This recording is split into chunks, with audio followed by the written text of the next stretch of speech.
Hello, and welcome to the latest episode of the Low Budget Review Show.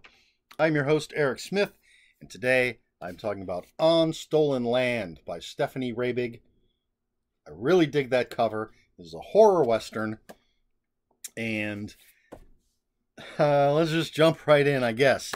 A family out on their homestead is slaughtered, and so the husband's brother, Milton, is a wealthy man, puts out a bounty on the suspected killer.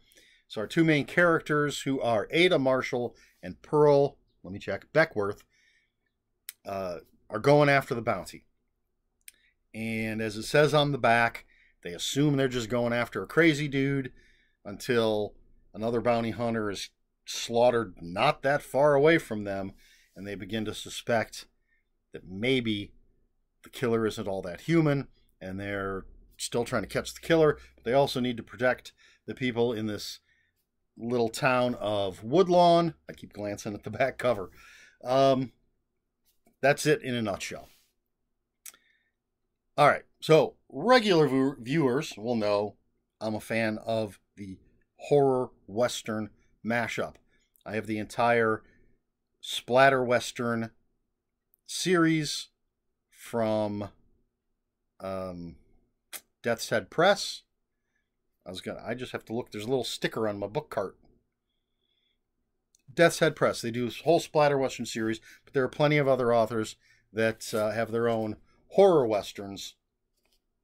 Stephanie Rabig is now one of them, and I really like this book. I gave it 4 out of 5 on Goodreads.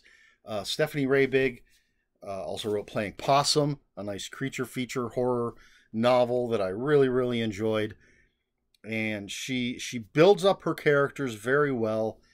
There's a lot of mysterious backstory going on as we meet these characters.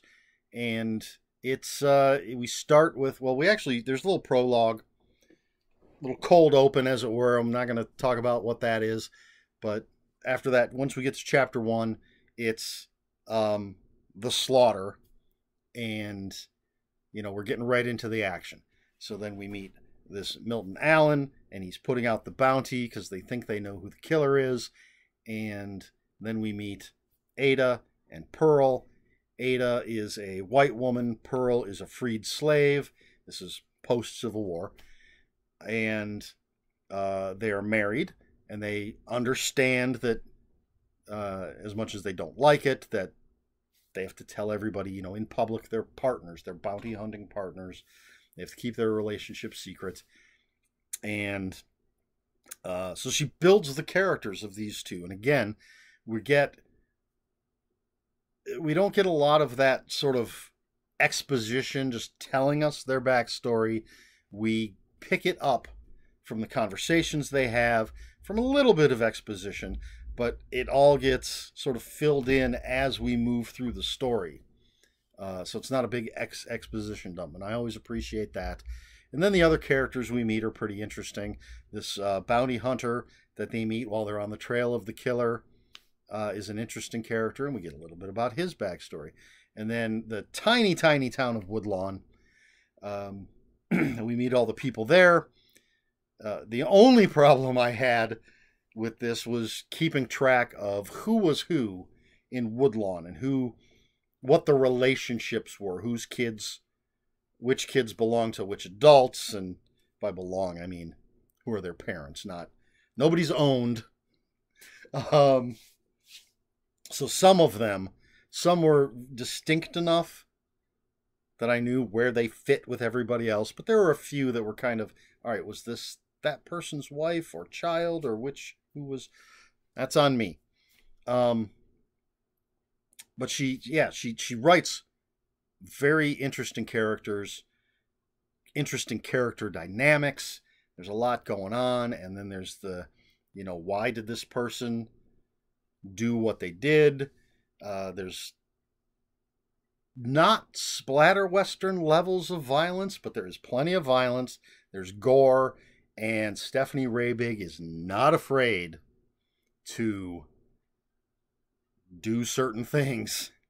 I don't want to spoil it or spoil anything, but she goes there. Is that, I don't know. Do they say that anymore? Do the kids still say that? I don't know. But yeah, I really, really enjoyed this. I gave 4 out of 5 on Goodreads. It is a solid addition to the horror western subgenre. I would love to see Stephanie Rabig do more of these.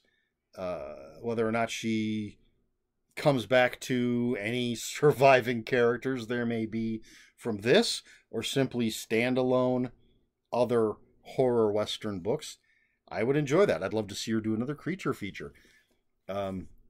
Definitely going to be checking out more of her stuff.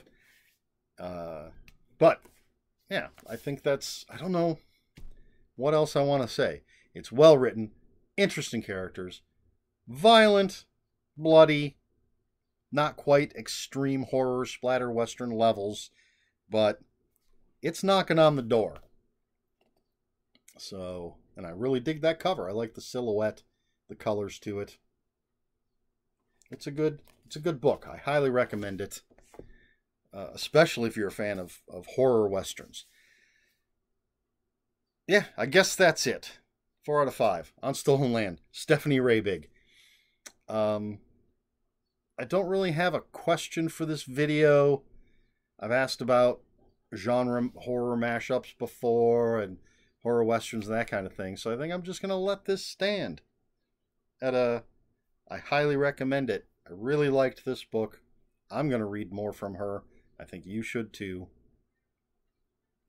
And leave it there. So if you have any comments, questions, or corrections, please put those in the comments below. Comments are open for spoilers. Just post a spoiler warning. We try to be polite here at the Low Budget Review Show.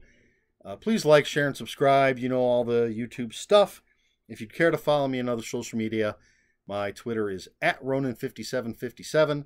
My Instagram, where I post pictures of books, comic books, board games, and fuzzy animals, is ErikSmith5757. That's Eric with a K, ERIKSMITH5757.